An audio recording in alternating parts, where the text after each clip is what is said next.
সেও auto pass, যে খারাপ স্টুডেন্ট সেও অটো পাস, যে 2 বছর একবারও পড়ার টেবিলে বসে নাই সেও ফাঁস, যে সারা বছর মেহনত করছে পড়ালেখা করছে সেও ফাঁস।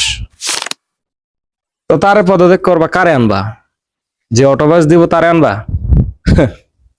খুবই হাস্যকর, খুবই হাস্যকর বিষয়। ঠিক আছে, মেধাবী স্টুডেন্ট যারা আছে তারা মাঠে নামে নাই, তারা পড়ালেখা করতেছে। শিক্ষামন্ত্রী উনি কিন্তু বলছে, পরীক্ষার আগে বলছে তোমরা প্রস্তুতি নাও, পরীক্ষা কঠিন হবে, কিন্তু তোমরা কেউ প্রস্তুতি না নিয়া সারাদিন ঘোরাফেরা করছো, ফাঁকিবাজি করছো, এখন পরীক্ষার হলে গিয়া একটু পরীক্ষার প্রশ্ন একটু হার্ড হয়েছে, তোমরা শিক্ষামন্ত্রীর বিরুদ্ধে আন্দোলন করতেছো, তার পদত্যাগ চাইতেছো।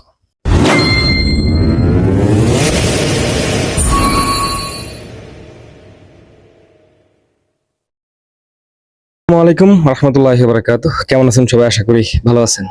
তো আমি ভালো নেই, কারণ বাংলাদেশের বর্তমান পরিস্থিতি দেখে খুবই খারাপ লাগতেছে, খুবই হতাশ। আমি খুবই হতাশ, কারণ একজন লোক, একজন মন্ত্রী, বর্তমান বাংলাদেশের শিক্ষামন্ত্রী মহোদয়, তো উনি চাইতেছে বাংলাদেশের শিক্ষা ব্যবস্থাটাকে আমেরিকার মতো করে তুলতে। উনি চাইতেছে নকলমুক্ত একটা বাংলাদেশের শিক্ষা ব্যবস্থাকে তৈরি করতে। তো এই বিষয়টা নিয়েই সমস্যা বর্তমান শিক্ষার্থীদের।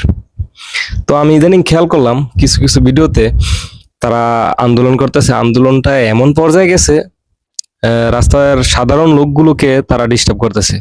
তো বাইক রাইডার, যারা পাঠাও রাইডার রাইডার, তো তাদের বাধা দিতেছে, তাদের গাড়ি চলাচল করার বিষয়টা তাদের বাধা দিতেছে, তাদের রুজি রোজগারের মধ্যে বাধা দিতেছে, অটো চালককে বাধা দিতেছে,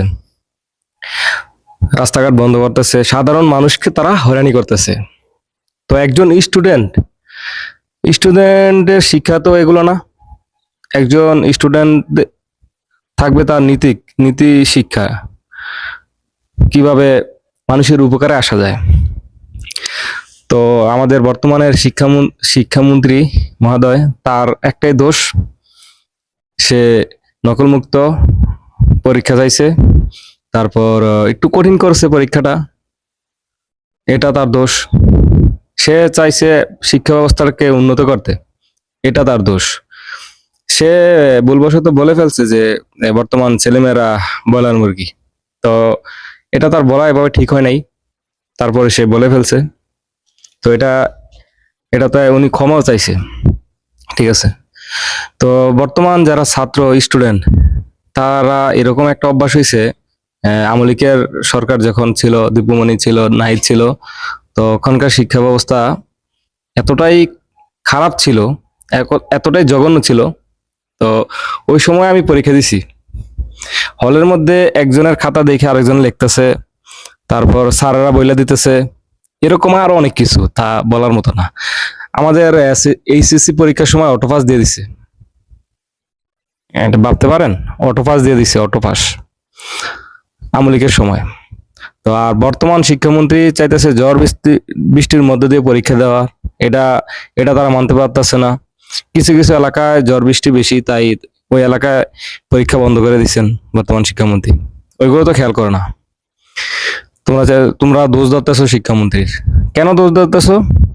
তোমরা চাইতেছো আগের মতো আওয়ামী লীগ সরকারের মতো, দীপুমণির মতো, নাইদের মতো শিক্ষা ব্যবস্থা যাতে থাকে।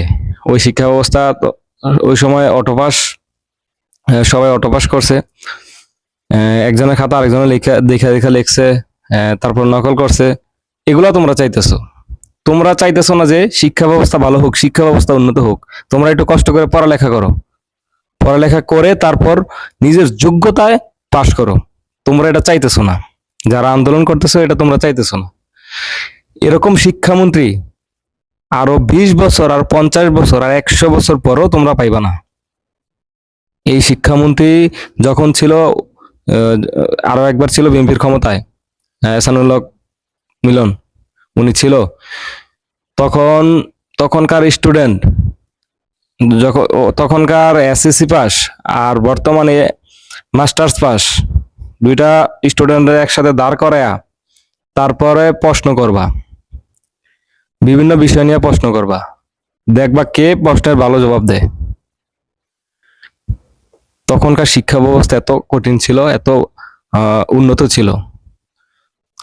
তো সেই উন্নত শিক্ষা ব্যবস্থাটাকে এখন আমাদের এসামলক মিলন শিক্ষামন্ত্রী উনি চাইতেছে উন্নত শিক্ষা ব্যবস্থা ধরে রাখার জন্য। তো এটাই তোমরা মানতে পারতেছো না, তোমরা চাইতেছো শিক্ষা ব্যবস্থা সহযোগ, তোমাদের পরীক্ষার অটোপাস করে দেখ, সবকিছু সহজ করে দেখ। তোমরা ফাঁকিবাজ, এক কথায় বলতে গেলে তোমরা সবাই ফাঁকিবাজ। তোমরা যে আন্দোলনটা এখন করতেছো, এটা আন্দোলনের কাতারই পড়ে না। তোমাদের কাছে খারাপ লাগতে পারে, খারাপ লাগুক, কোনো সমস্যা নাই। জুলাইয়ের আন্দোলন ওটা ছিল স্বৈরাচারের বিরুদ্ধে আন্দোলন।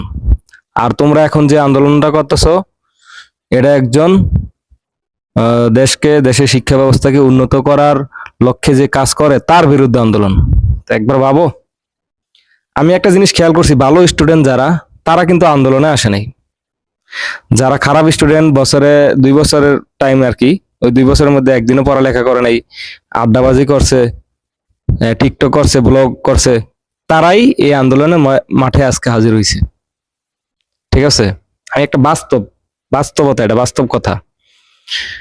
মুরব্বী নাই, তারপর রিস্কাওয়ালা নাই, পাঠাও রাইডার নাই, যে লোক পাইতেছো তাদেরকে তোমরা বিরক্ত করতেছো, রাস্তার ভিতরে বিশৃঙ্খলা সৃষ্টি করতেছো, সাধারণ জনগণকে তোমরা হয়রানি করতেছো। শিক্ষামন্ত্রী তো বলে নাই, তাই সে কোনো ব্যবস্থা নেবে না।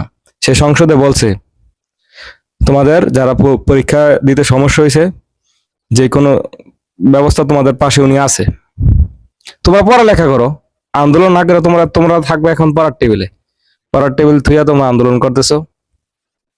তা আমি কিছু বাস্তব কথা বলছি, যদি খারাপ লাগে আমার কিচ্ছু করার নাই। আমার খুবই খারাপ লাগছে তোমাদের এই বিষয়গুলো দেখা। আমি একজন স্টুডেন্ট, আমি বর্তমানে একজন প্রবাসী। ঠিক আছে, আমলিকের শিক্ষা ব্যবস্থা এতটা জঘন্য ছিল যা বলার মতো নাই। আমাদের সময় ছেলেদেরকে অটোপাস করে দিছে। যে একজন ভালো মেধাবী স্টুডেন্ট, বিষয়টা কি দাঁড়াইলো বিষয়টা, তো একবার চিন্তা করো। তো আমি চাই, আমার মতো অনেকে চায়, বর্তমান শিক্ষামন্ত্রী উনি থাকুক, পড়ালেখার মানটা উন্নত করুক, আমাদের বাংলাদেশের পড়ালেখাটা আরো উন্নত ভাবে তৈরি করুক, শিক্ষা ব্যবস্থা আরো কঠিন কঠিন করুক, আরো সুন্দর করুক। তোমরা তাকে সুযোগ দাও। ঠিক আছে, আন্দোলন বন্ধ করো। আমি একজন প্রবাসী হয়ে তোমাদেরকে বলতেছি, আমিও পড়ালেখা করছি, আওয়ামী লীগের সময় আমিও পড়ালেখা করছি, বহুত ফাঁকিবাজি ছিল ওই সময় শিক্ষা ব্যবস্থা এত ভালো ছিল না। তো মনের আবেগ থেকে, কষ্ট থেকে আজকে এই ভিডিওটা বানাইলাম। তো ভিডিওটা একটু বেশি বেশি করে শেয়ার করবেন। যারা এখন আন্দোলন করতেছে, আন্দোলনকারীর যে বাবা মা, তাদের কাছে যাতে ভিডিওটা পৌঁছায় এমন ভাবে শেয়ার করবেন। ঠিক আছে, ভিডিওটা একদম উড়াদুরা করে শেয়ার করে দিবেন যাতে তাদের কাছে পৌঁছায়। বাবা মারা যাতে শিক্ষা দেয় ছেলেদেরকে। আমার মনে হয় ওই ছেলে মেয়েদেরকে বাবা মা শিক্ষা দেয় নাই, তাই তারা এরকম আন্দোলনের নামে এরকম কাজ করতেছে। তো এই ভিডিওটা করলাম, যে ভিডিওটার আমার কথার মধ্যে যদি কোনো ভুল থাকে, বাংলাদেশের দর্শক যারা দেখতেছেন অবশ্যই আমাকে ক্ষমা করবেন। তো আমার মনের ভিতরে যে ক্ষোভটা ছিল সেটাই এই ভিডিওর মাধ্যমে শেয়ার করছি। তো আমার আমার মধ্যে কোনো ইয়া নাই, আমি সরাসরি যা বলার বলে দিছি আপনাদেরকে। তো আমার কথার মধ্যে যদি কোনো ভুল ত্রুটি হয়ে থাকে তাহলে ক্ষমা করে দিবেন। তো ভিডিওটা বেশি বেশি করে শেয়ার করবেন, যাতে এখন যেই আন্দোলন নামে যেই সাধারণ মানুষকে হয়রানি করতেছে তাদেরকে ধরে ধরে যাতে ব্যবস্থা নেওয়া হয়।